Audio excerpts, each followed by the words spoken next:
Howdy folks, this is Father Dougal 9000 here, and welcome to another episode of Game Finish Trios, that series where I talk about the games I've played and beaten as part of the Hardcore Gaming 101 Forums Game Finish Challenge. As discussed last week, I really got into playing various games for the Nintendo 3DS, to the point that all the games discussed today are 3DS games. Most of these are fairly obscure, but I think that's part of the fun, getting to dig into titles I've wanted to play for years, or stuff I've just tried out on a random whim some afternoon, and seeing what kind of cool things they end up doing.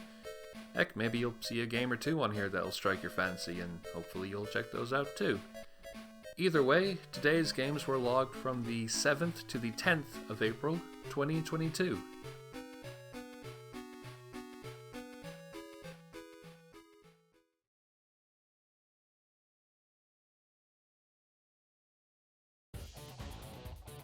Kirby Fighters Deluxe for the Nintendo 3DS. This here is an expanded version of the Kirby Fighters subgame from Kirby Triple Deluxe, which is basically just a fancy fighting game. You play as a Kirby with a permanent ability like Sword or Parasol, and you're fighting other Kirbys with their own powers. There's unique stages, little items that you can use. It's pretty neat, and I was looking forward to seeing an expanded version to see how it would manage.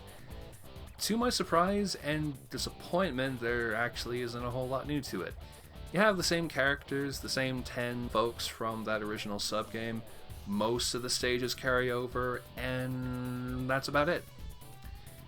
There is an arcade mode, like in that original game, but it's still the only single-player mode, and if you don't have a save from Triple Deluxe, you can't get the two new characters, them being the Beetle and Bell powered Kirbys, and you miss out on a new stage. Now, if you hadn't played Triple Deluxe, this isn't really a problem, but if you have, then it makes this version seem weirdly limited. It's made even worse, to me anyway, by how dragged out the arcade mode is.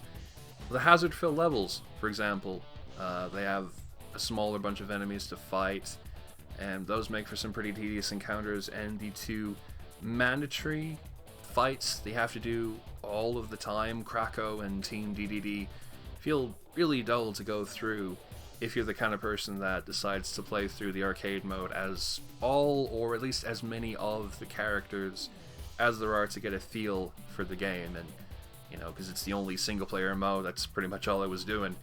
I actually couldn't stand it after a point and gave up after I cleared the game with 8 of the 12 characters I could have played as. To be honest, I just recommend stick with the original version in Triple Deluxe. Yeah, it's got fewer stages and there aren't any unique boss fights, but it's pretty much the same amount of complexity with how many characters you can work with. It's a much breezier affair, and also, hey, it's in Kirby Triple Deluxe, so you can just play the main game and that other sub-game, the King DDD rhythm game. Sort of a shame this didn't really work out the way I was hoping it to. Ah well.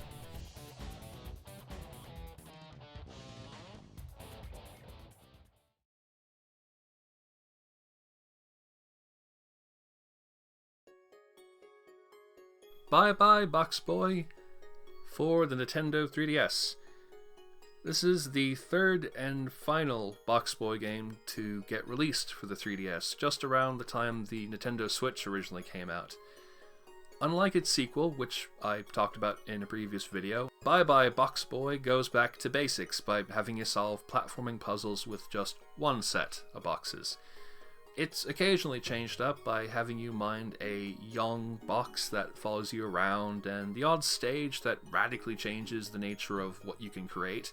You can make rocket boxes that shoot up into the air, boxes that teleport you, for instance. The overall structure has changed a bit too. Worlds are now spread out across a handful of planets, though I can't remember what appreciable difference that makes. I do wish the game gave you the freedom to try out different planets instead of it being just do World 1, World 2, etc. You know, in the end, it's still BoxBoy, and I really like BoxBoy, so I still had a grand time solving puzzles. I will miss playing the series on the 3DS.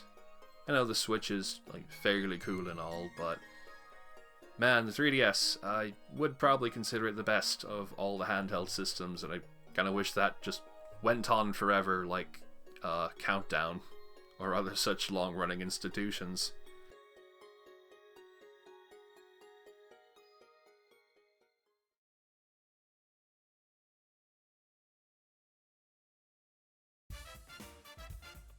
Driver Renegade for the Nintendo 3DS. This is a driver spin-off that came out around the launch of the 3DS, and it was made primarily by the legendary duo Fernando Velez and Guillaume Dubal, known for making many high-quality 3D games for handheld systems. You might know them for the 3D brawler version of Asterix and Obelix XXL for the Game Boy Advance, or the sandbox game Cop the Recruit on the DS. I previously talked about a game of theirs way back in the very early days of this series called Rise Race the Future on the Nintendo Switch. That was pretty cool. Relevant to this, Velez and Dubal had previously worked on the Game Boy Advance version of Driver 3, and this, Renegade, is an original adventure they got to make for the 3DS. You get two modes. A story mode where Tanner's doing his usual thing, he's solving a criminal conspiracy, and a career mode where you do various racing challenges. The missions in the story mode are hilariously easy. Even an idiot like me had no problem with them, so if you're ever so mildly competent, you will have no problem whatsoever. But the foundations are solid, there's some good gameplay, and I think that the motion comic cutscenes that bookend the missions are fairly cool. Admittedly, I really like motion comics as a way of conveying the sense of animation in a very limited format, and really like it when handheld games of the day were doing this kind of thing. When I was playing this, I jumped back and forth between the story missions and the career mode, though I mainly decided to stick with the story mode after a while. The career mode's fine. It's got plenty of missions to muck around in if you want to keep to the same gameplay style, but, you know, with a little bit extra challenge. But I found the missions in that career mode to be a bit tedious. That said, for whatever it's worth, it's actually got a pretty good selection of licensed tracks, which you can pick from the menu before you start, so that's pretty cool. I kind of wish there was an option to drive around the map without having to do a mission or a challenge.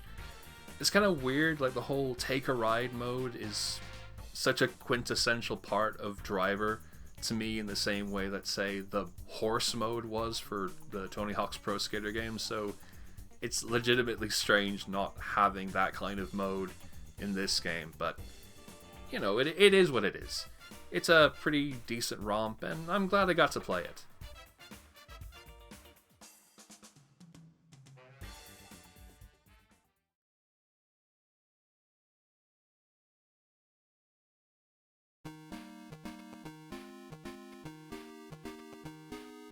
And with that, we've wrapped up another episode of the series. I hope that you enjoyed watching, and that you'll tune in for the next video. Thank you so much, and until we meet again, have a wonderful day.